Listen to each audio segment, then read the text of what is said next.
Good morning, everyone. I trust that we are all well. Lovely to be back with you.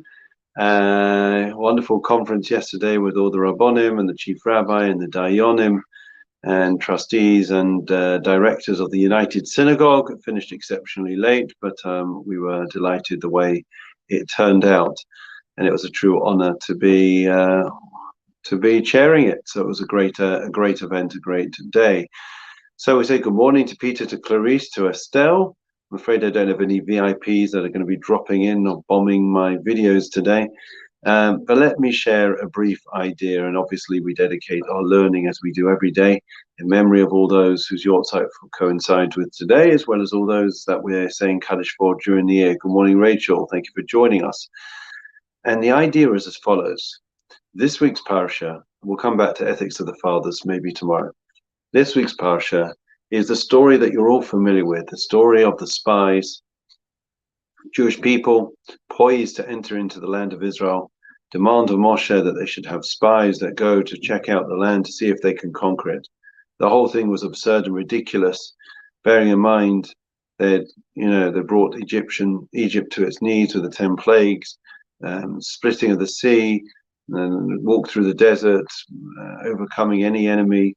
There was miracle left, right, and center, the clouds of glory above, and they had manna falling from heaven and water from the well of Miriam, etc. So there was no real question of the fact that God was going to ensure that they succeed.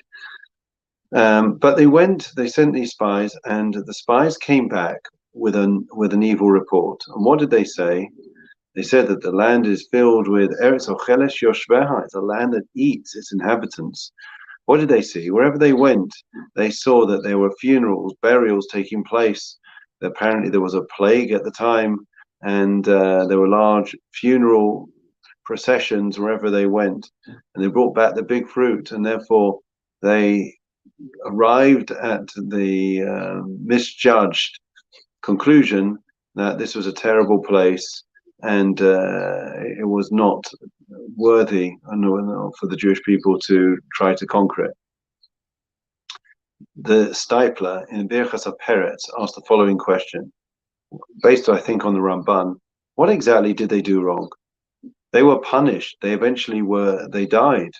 They died. The 10 of the 12 of the princes of Israel, the leaders of the tribes, only Joshua and Caleb that stood up to them were saved, and the rest of the Jewish people, those between 20 and 60, they all perished in the next 40 years as they wandered in the wilderness. None of them were able to or privileged to enter into the land of Israel.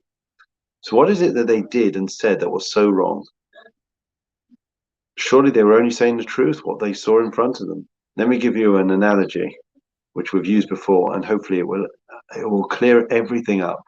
The analogy goes as follows. There was once an island that was known as a great opportunity for people that sell shoes. Let's imagine Clark's. So they send their salesman over there. And what does he see? He arrives and he notices that wherever he looks, all the people of the island are not wearing shoes. They're barefoot. So he sent a telegram back. Complete waste of time. No one here wears shoes. They're all walking around barefoot. I'm coming home. A few weeks later, another salesman from a competing wholesaler of shoes arrives on the same island, and he witnesses exactly the same thing. Wherever he looks, everyone's walking around barefoot. But what does he write back to his bosses? He wrote back, everyone walking around barefoot. No one here has shoes. Great opportunity. Send 20,000 pairs of shoes immediately. Says the Stipler, they both saw the same thing, and they came out with completely different perspectives. The spies, says the Stipler, it came with a jaundiced eye, came with a bias. Instead of seeing the positives, they saw the negative. Obviously, if there were large processions at a funeral, that's something, because funerals weren't happening every day.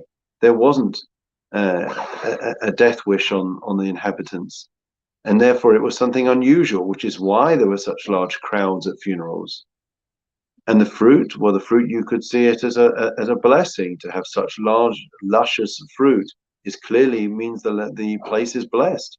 But if you come with a jaundiced eye, if you come with an ayin hara, an evil eye, and all you are doing is looking to find fault, then inevitably you're going to arrive at the wrong conclusion, and disaster is an inevitability. And that's really what happened with the spies.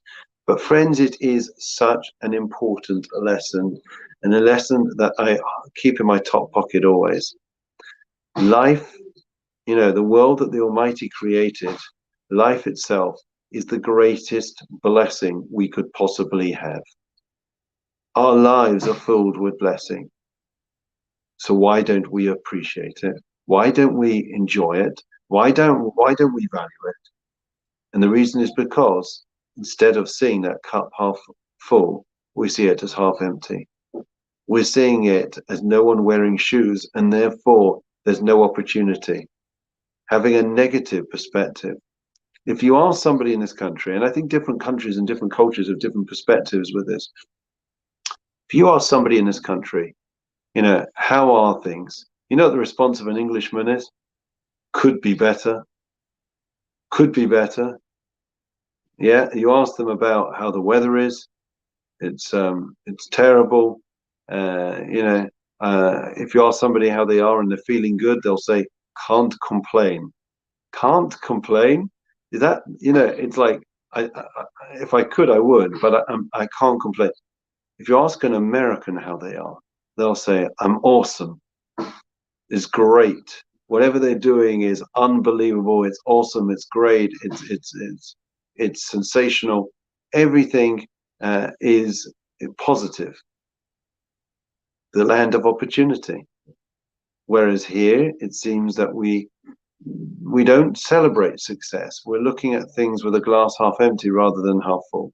Now, obviously, I'm oversimplifying, and there is a danger, of course, in the American way, in the American culture, in that, it's very superficial, and very often we're not actually being pragmatic and realistic. But being too pragmatic and too realistic, and always finding fault and being critical and negative about things, about people, about life, is a recipe for disaster. And that's why the Jewish people could not enter into the land of Israel at that time. They had to die out, because this is a land of great opportunities. This is a land in which we are going to build the future of the Jewish people.